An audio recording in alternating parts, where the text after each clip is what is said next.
Okay, well, good Saturday morning, New York Jet fans and NFL fans.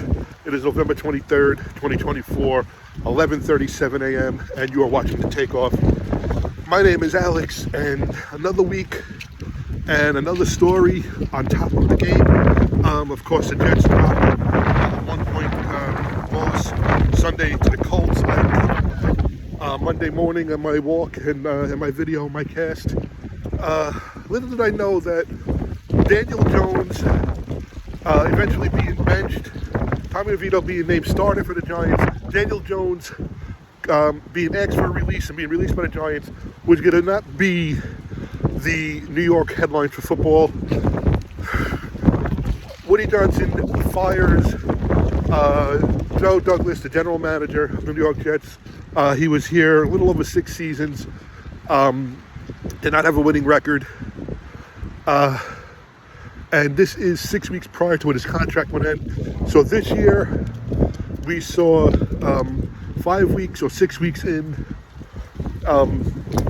Robert Saleh get fired. We saw Davante Adams come over. We saw Hassan Reddick come over. We saw or experienced Sauce Gardner going back and forth with the media and other people tweeting him and in his DMs.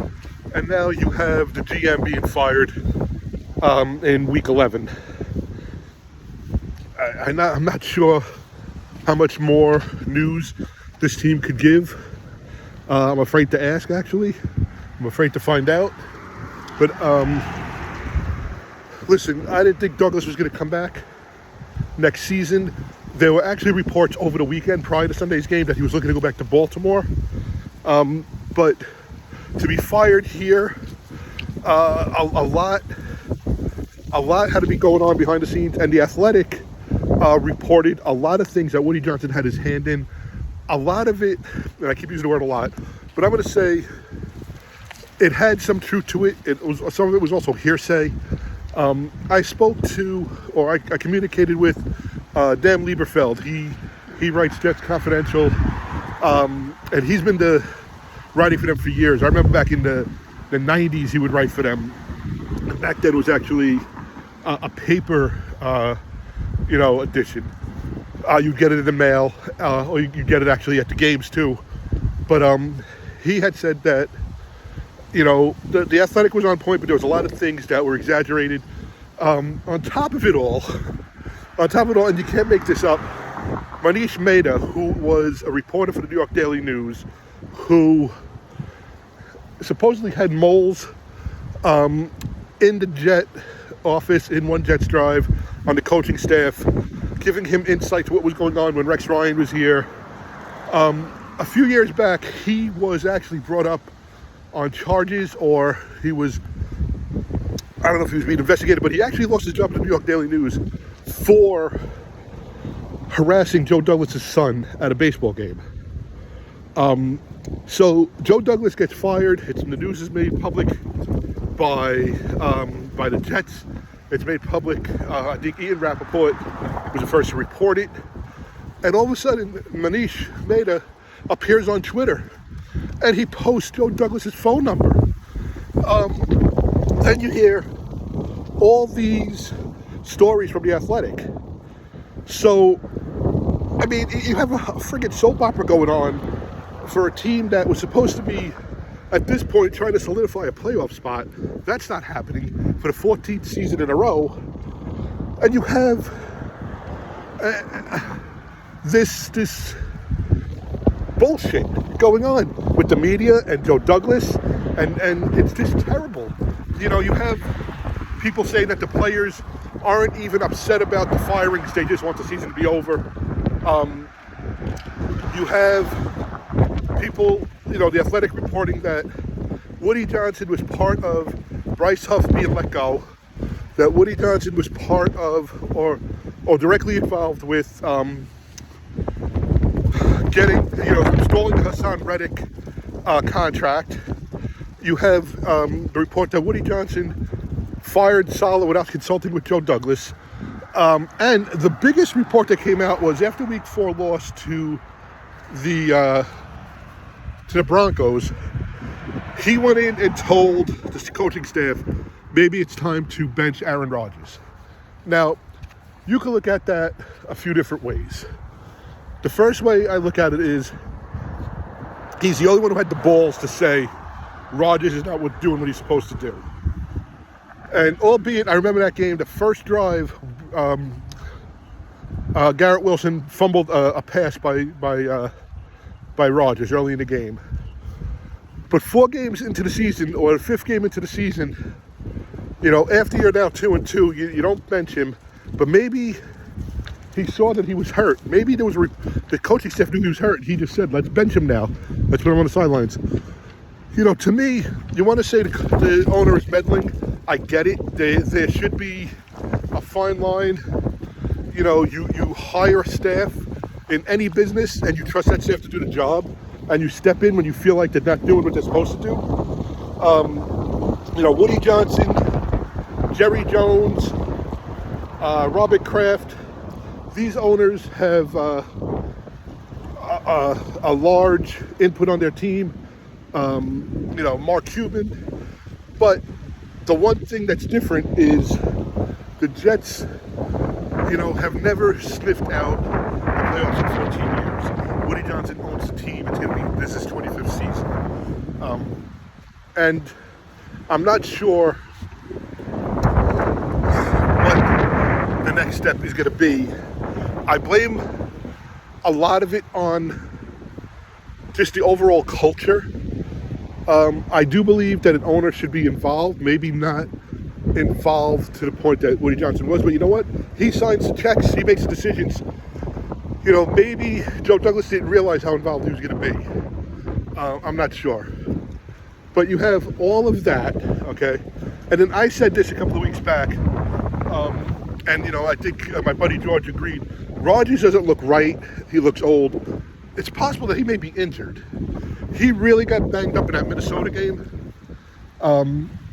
He, got twisted a few different ways. I remember he was listed with a swollen knee, I believe going into the Monday night game against Buffalo. So maybe he's injured. I don't know. You have that, and then you have, at first, Aaron Rodgers says he may want to come back next year. Now with Joe Douglas gone to Robert Saleh gone, does he want to come back? I don't know what his mindset is. Nobody does. That is the one thing I think we'd all agree on.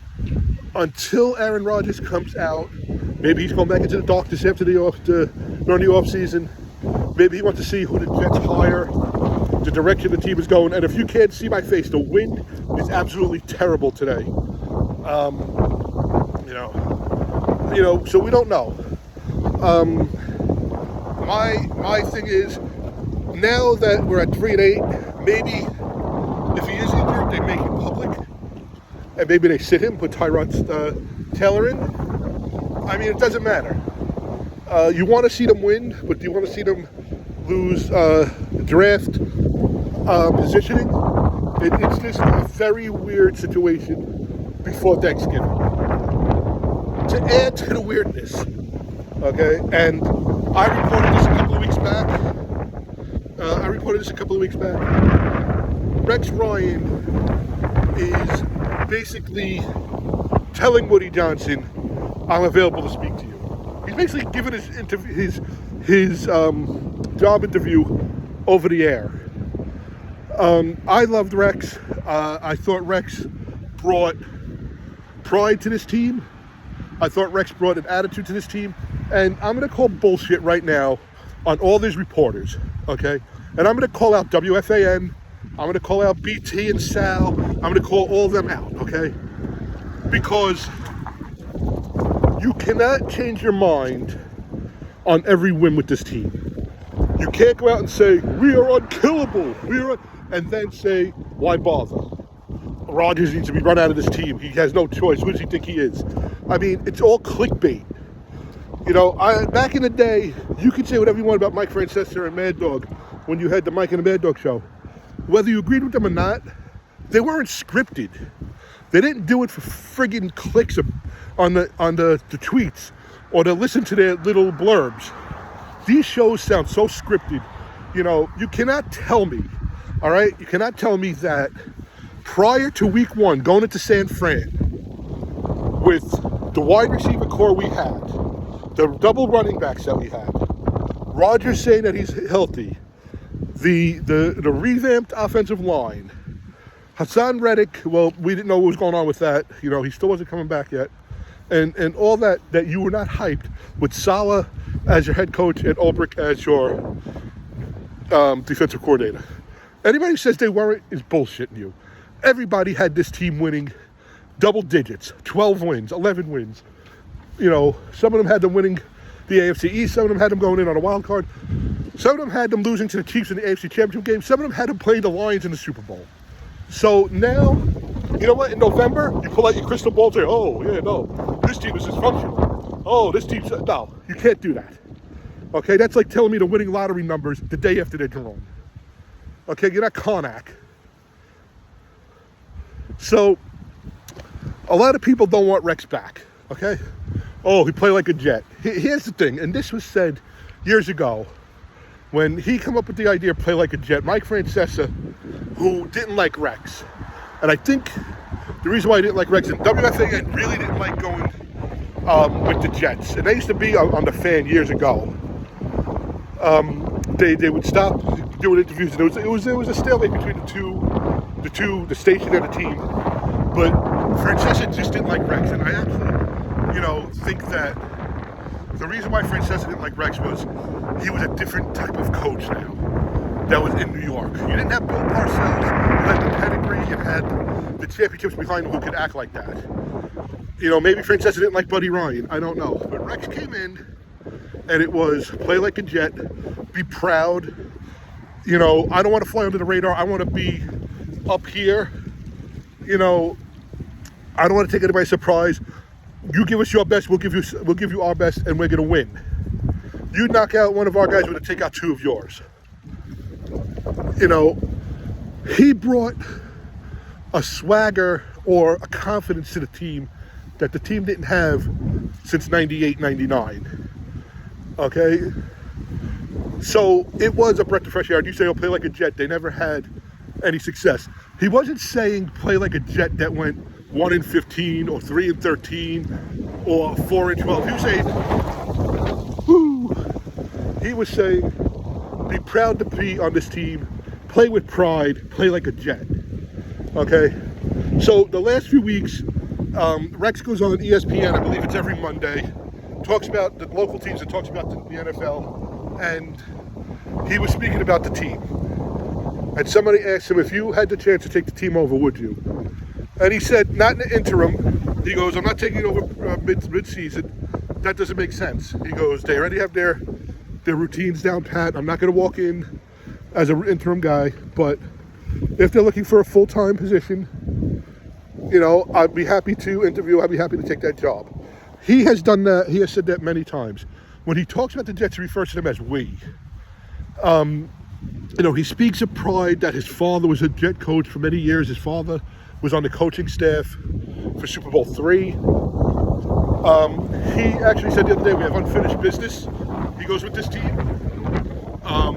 You know, and he said, you know, when asked about Aaron Rodgers, he's like, you know, when I came here, we couldn't afford Brett Favre. Favre actually was going to retire, then he went to Minnesota. But he wound up, you know, they drafted Sanchez. Sanchez got thrown into the mix. And he went to 2 championship games, 2 conference championship games. Okay? Was a lot of that luck? Maybe. But you know what? We haven't had luck in years. He brought this way about the team. Okay? Now, yes, whenever Sanchez was back to throw, I would sometimes get nervous. But he had a great wide receiving core like we have now. Okay, our defense. If Rex had this defense, I think it would be so much more successful. I think if Ulbrich would have stayed as a defensive coordinator, it would have been a lot better. But Rex has been vying for this team, vying for this position. Now, you could say, listen, he was here from 09 through 14. 09 and 10, they go to the conference championship game. Okay? In the lead at halftime in 09, down by 21, I believe, at the half, and lose by 4 in the second one. The next year they're favored. I believe they go 8-8, and then went downhill. You had the Tim Tebow experiment, Geno Smith, Rex putting Sanchez behind a third string line against the Giants, Sanchez getting knocked out.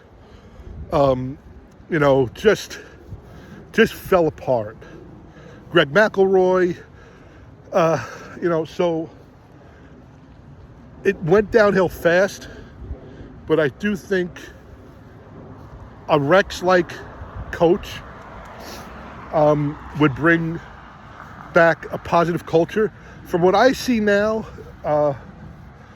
looking back, and again, I'll have my crystal ball afterwards. I'll give you the lottery numbers the day after.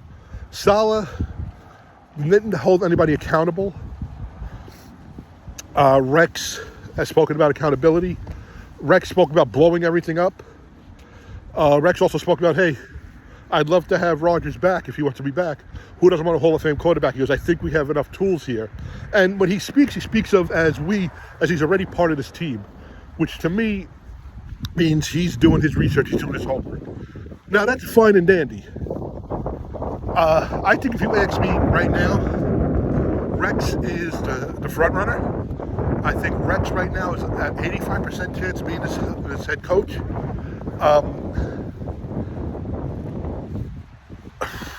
People talk about Vrabel. People talk about Aaron Glenn. Listen, Vrabel was a head coach. He had some success. Would he do it? Maybe. But there's going to be, I believe, 8 or 9 teams looking for a coach at the end of this year. Why come to the Jets? People saying this is not an attractive place. Oh shit, yeah, it is. You ask Theo Epstein how attractive the Red Sox job was. Okay, the pressure of 1918, the pressure of always losing to the Yankees in the postseason. After 2003, you would have thought that the Red Sox were going to put a shingle up and put for sale. And the following year, they come back and being down 3-0 in the ALCS, sweep back and win 4 in a row. And after being down 3-0, they win the next 8 games. So they win the next 4 in the ALCS and then win the World Series. Okay, Theo Epstein will forever be known for that. He goes to Chicago, where they haven't won. Okay? And he brings them a World Series. So to come here, nobody wants this job. First of all, money talks. And secondly, you will forever walk on clouds if you bring a championship to the New York Jets. Okay? Now, who's to say they don't want to put up with the owner? Listen, that's your decision. There are only 32 job availability in the NFL. This year, probably 9 are available. The Jets need a GM. And then the Jets, once they pick a head coach, need to put together a coaching staff. If they go with Rex, and Rex said this the other day, and I was shocked that Rex said this. He said the Jets' offense right now is 20 years in the past. It needs to be modernized. Rex was always a ground and pound guy. Maybe he realizes you need the air game, a la Mahomes, Josh Allen. You need the threat both in the air and on the ground. It's just a situation where I think Rex could step into. Now, if Vrabel takes the job, I think he's very capable also. But in addition to the head coach, the team needs a good coaching staff. The problem with the Jets in 09 and 10 and 11, and you're talking about, I'm saying a problem, and when they go to 2 conference championship games, is at times their offense became very conservative. They were very worried about the ball being given up. Rex always said, Rex looked at it from a defensive point of view. The quarterback, if he's vulnerable, can cost you a game. The defense can make him cost a game. And there were times where Schottenheimer pulled back on the offense, I believe. And there were times when he let it rip and you had Sanchez go for like 5 interceptions. But I think you have to have an outlook where Rex is the head coach. He has an offensive coordinator who puts in together a plan for if Rodgers is here for another year, Rodgers needs to learn, and Rex said that, Rodgers is going to have to learn a new offense. or the quarterback that they have is suitable to do that offense. And Rex agrees on the philosophy of the offense and the play scheme and the overall program. Rex then will have to look at who he brings into defense, and Rex's expertise is in defense, and let him put his stamp on the defense, but let somebody run it. And then Rex has to run the team. You forget we had Mike Westhoff as our special teams coach, and our special teams was wonderful. We had Brad Smith, the utility player. We had, I think, Jay Feely, and we had Nick Folk. So special teams were to be corny, but they were special. So you need more than just a head coach, but it starts there, and it starts with the GM, and it starts with the drafts. I think it's between Rex and Vrabel. Aaron Glenn, it's a beautiful story. Aaron Glenn was a defensive back for the Jets back in the 90s and early 2000s. He went to the Texans for the expansion draft. When they came in as an expansion team, he went to the Texans. He's now doing a great job with the Lions, but he doesn't have head coaching ability. He doesn't have that experience. You can't take a coordinator. There's very few people that can go from a coordinator right to a head coach and give you success right away. I know the guy from the Rams did that. But the Jets need to win within the next few years. It's going to be 55 years plus. And the Jets fans and the organization need to win. So to bring in an Aaron Glenn, where it may take him 3 years to get the hang of being a head coach, does not work. So bringing in a experienced head coach will work. Well, we'll give them that stability that the head coach is not learning on the fly and taking on all that responsibility. So, listen, there's no guarantee, especially with this team. But I think it starts with either Vrabel or Rex. Ben Johnson has been another name that's been tossed out. I think Ben Johnson is the offensive coordinator for the Lions. But again, if the Lions have this much success, I don't know if these coordinators want to leave either. And that's it with that. We have 6 more games left. They have a bye this week. And I really thought at the bye, after 11 games, they would be at least at 7 wins. At least at 7-4. I thought maybe if they could have went into San Fran and took that one, and I had them splitting with Buffalo, so we could still see that. But I had them sweeping New England. I wound up splitting with them. I would have them at 7 wins, possibly at 9 wins. 9-2. Neck and neck, first place with Buffalo, or in sole possession of first place. And here we are in dead last. So this season has not gone to script, and it's gone off the rails big time between Greg Zuerlein's misses, Saleh being fired, Hassan Reddick, holding out and then finally coming back, Davante Adams coming in, Sauce with his social media, just everything, and now Douglas being fired, Rex vying for the job. I mean, it's just crazy. But it is what it is. Play out the rest of the season. Do you have a fire sale? Do you give up a lot of your talent, the majority of your talent, to get draft capital? I don't know. You have some good draft picks that Joe Douglas made, and he's not going to be doing the draft picks, obviously. With Breece Hall and Sauce now, maybe, okay. But he also drafted Mekhi Becton, who people said, oh, he's really thriving in Philly. Well, it's his 5th season. He should be doing something. The first 2.5 seasons he never friggin' played. So you can't blame Douglas on that, how good he is. He's just healthy now. But it's just sucky that after week 11 at the bye, the Sunday before Thanksgiving, we're talking about a new coach, a new GM, and where we're going to be in the draft. I was going to do a State of the Jets at the bye. I think I just went through the State of the Jets. I was also going to do like a midterm or a bye week report card. I mean, I think we could all agree that everybody is below satisfactory on this report card. I was also going to do a look back at games coming up. I'll look back in the past, of course, of games or matchups we had at this time of the season. I can remember Thanksgiving game.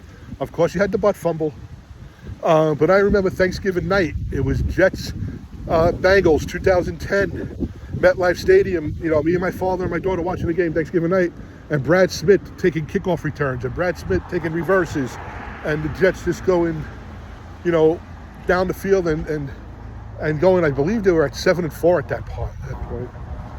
So it's sad. But this is my team. This is our team. On Twitter, there are a lot of crybabies. I love it. I'm done with them. I'm not renewing my tickets. Listen, that is your prerogative. That is your choice. It's your money to spend however you want to spend. But don't make it like you're better than me. Don't make it like you're better than other people, because that's your choice. You made your choice. I don't need to hear it anymore. You don't want to be here. Okay? You want to leave. Go ahead. You're not going to support the team anymore. Go ahead. I just hope that when they get this back on track, you realize what you gave up. Look at this. I almost walked past my block. I'm just going nuts now with this. But we are at a point where people are frustrated. I get it. People don't want to pay for the season tickets. I understand. Things happen. Nothing is a guarantee. And listen, I could look at different things. I remember 99, Testaverde getting hurt. And that from that point on, the season was basically, out of control, and Parcells was partially to blame for that. He had Rick Mirror come in for a handful of games, and the Jets were at 1-6 until he finally started Ray Lucas. Lucas lost to the Colts, 1-7, and then the Jets ended up 8-8. So if Lucas comes in maybe 3 weeks earlier, they're a playoff team. So listen, Jet fans are a special breed. I understand people get tired, frustrated, but for everybody who is frustrated now, you can't tell me, and I know watching the playoffs is going to suck, and watching the Super Bowl is going to suck. I hated it last year. But you can't tell me the hiring of the new coaches and the GMM is not going to be exciting. You'll get a lot of critics. The draft picks, who stays, who goes. Does Rodgers stay? Does Rodgers come out and say, hey, I got banged up. Give me one more year. I'll teach this kid. All you have to do is look forward to next year. And Derek Jeter was interviewed one time, and he said that, he never accepted losing. And the worst thing an athlete could say is, wait till next year. That is 12 months. And you know what, Derek? You are absolutely right. I have to wait 10 more months, 9 more months for the season to start. We have 3 months until probably we have a new coach and GM. 4 months until the new NFL calendar. 5 months into the draft. And 6 months until training camp. It's a long time. Yeah, in between that, you'll have baseball. The Yankees and Mets coming back, who Juan Soto will be playing for. You'll have the Rangers, Islanders, and Devils. You'll have your Knicks. But for somebody like me, whose allegiance is Jets and then Rangers and Yankees, and for, over 30 years, and being part of this and having my family part of this and my daughter's part of this, we want to win now, and it's just rough. So I'm not going to do another video to probably Friday, which will be the day after Thanksgiving. So again, you're watching the takeoff. I wish you all a very happy, healthy, and blessed or blessed Thanksgiving, however you say it. I know the correct way to say it. I hope it's filled with love and family and joy. You know, there's actually a joke. Did the Jets lose to the bye week this week? So that's what it's come to. But listen, in my house, it's family, God, love, and football. Everybody's house is different. I'll continue to support this team the rest of the year and into the future, and see where it goes. So have a great rest of your week. Have a blessed week, a blessed week. However you say it. Be safe, stay healthy, and again, a happy Thanksgiving to you and yours.